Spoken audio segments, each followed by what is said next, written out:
Chairman of the Conservative Party and former Culture Secretary Oliver Dowden posted on Twitter yesterday. What did he say, Isabel? He said, "We cannot be complacent about defending our values against this so-called painful woke psychodrama." He said it will take courage to resist it. Too many have fallen for the idea that it is kind or virtuous to submit to these self-righteous dogmas. It is not.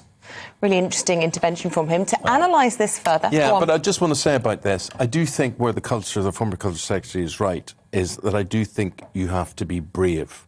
Oh, definitely. I do think you have to be brave because you're some way an awful animal. You're just the worst of all species if you're seen to say something that does not fit the woke agenda. Now, this man is very, very interesting. He is Simon Fanshawe. He's founder of the LGBTQ rights charity Stonewall, and he's brought out this book, and his book is The Power of Difference, where the complexities of diversity and inclusion meet practical solutions. And I have to say, Simon, good morning to you, very good to see you. But what seems to be really good about this in the first place, you're not being antagonistic, you're not being controversial, you're just trying to say, look guys, we've got to meet in the middle on this in some sort of mutual respect. It's not that every woke thing is wrong or that every anti-woke statement is right. You're trying to find a practical solution. I think that's exactly right. Thank you for saying that. But Oliver Dowden, and on the other side, you've got all sorts of activists and various things. And in the middle, there's this huge group of people.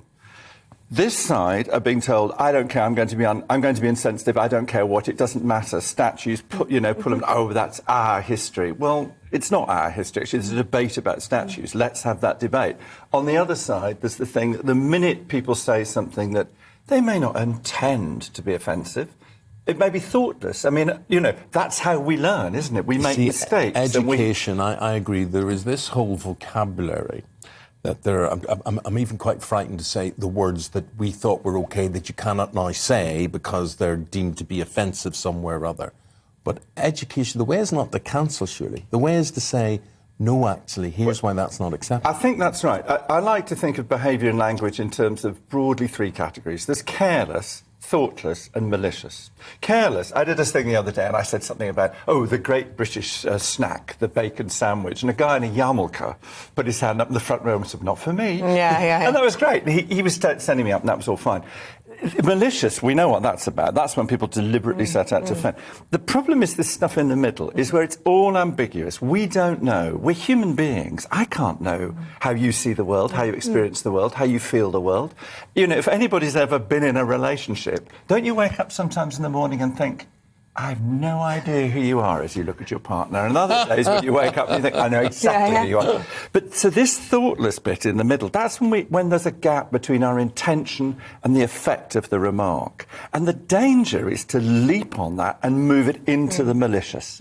So I think what we need to do is think carefully about how we treat each other, absolutely, and we need to hear each other's upset or offence or whatever. But we need to realise that's going to happen. And we learn through our mistakes. We learn through dialogue and discussion and finding solutions. I absolutely agree with you. I would love to tell you words that I've used over the years that I didn't know were in any way. And it wasn't thoughtless. It just was, in my language, that means something. Someone else, it means something else.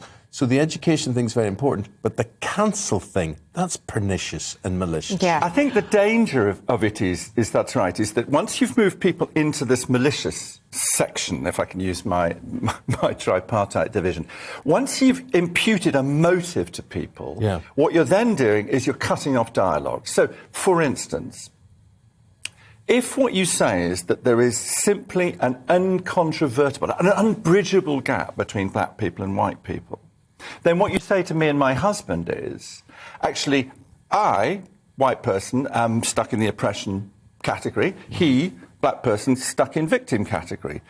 No, actually, what we have is a constant dialogue, don't we? And that's how you have it in relationships. And the book is about work, really, and it's about the fact that, you don't need to agree with people. And what you need to be able to do is to collaborate with them and get on with them. And the way we do that, as in any marriage or relationship, is through our differences. It's the differences that bring the richness of our stories. And so when, trans activists say what they say, or Oliver Dowden says what he says, actually what I'm trying to do is to create the space. I call them spaces that are safe for disagreement, not from disagreement. And I think this is why you are so interesting on the topic of cancel culture, because lots of people know you, of course, for all your pioneering work, speaking up for a minority, trying to talk to people of different opinions and set up Stonewall. But you left Stonewall because of its effective cancel culture, the direction it's Yes. taken it. And you think that, actually by shouting bigot at somebody else just creates more problems than it solves. Look, my anxiety is that if you think back, think of civil partnerships. Do you remember when civil partnerships were invented? So what happened there? What Stonewall did, we did a big survey and we asked lesbians and gays, what are you fussed about at the moment? And they said, we're fussed about the fact that because our relationships are not recognised by the state, when our husband-wife is in hospital, we can't visit because we're not next of kin. When they die, we can't inherit the house, etc., etc., etc.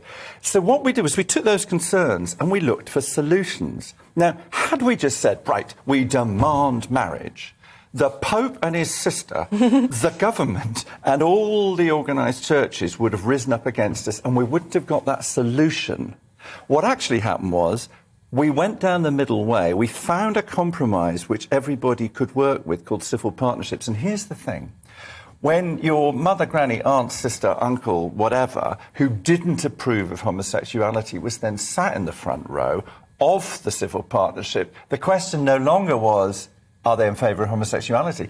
The question was, is my son, stroke, daughter, nephew, whatever, happy? So in other words, you change the ground by giving people the opportunity to find that middle space. And that book is all about that. It's my experiences of whether it's through the Forgiveness Project or Stonewall or whatever, it's working towards... And I know it sounds like Heidi swinging her plaits in the forest, going, oh, isn't it lovely? It's not, actually.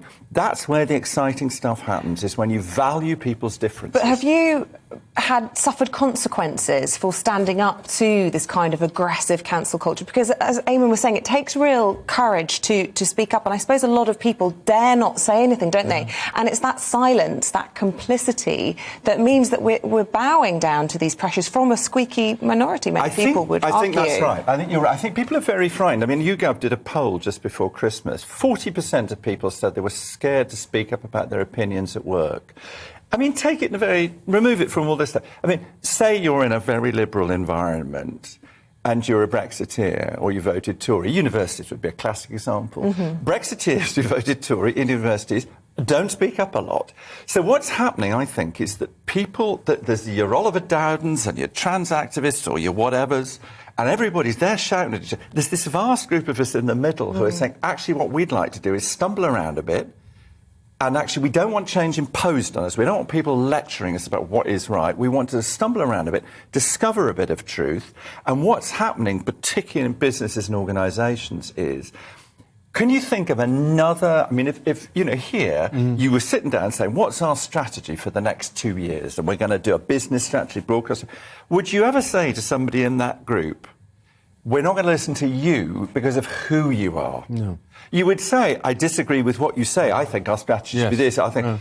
So why in this area would we not listen to each other and find ways through, And that's the danger. It destroys innovation, it destroys strategy, it destroys all the things that make work work. And everybody's expected to be an instant expert on the different diversities that are out there. So, for instance, while in everyday life you might be allowed to experiment or get things wrong, if you're a broadcaster, you cannot... I could name you a number of subjects which I would prefer not to talk about, simply because if you say anything that doesn't adhere to the opinion out there, it is a cancel culture. Can I indulge you? Can you just let me read? Can you indulge me? I say, let me read this quote because it sums up what you're describing. Barry Weiss wrote an article about it. He said, "In this revolution, sceptics of any part of the radical woke ideology are recast as heretics. Those who don't abide by every single aspect of its creed are tarnished as bigots, subjected to boycotts, and their work to political litmus tests. They basically affect an exorcism." I think the interesting word in that quote is heresy.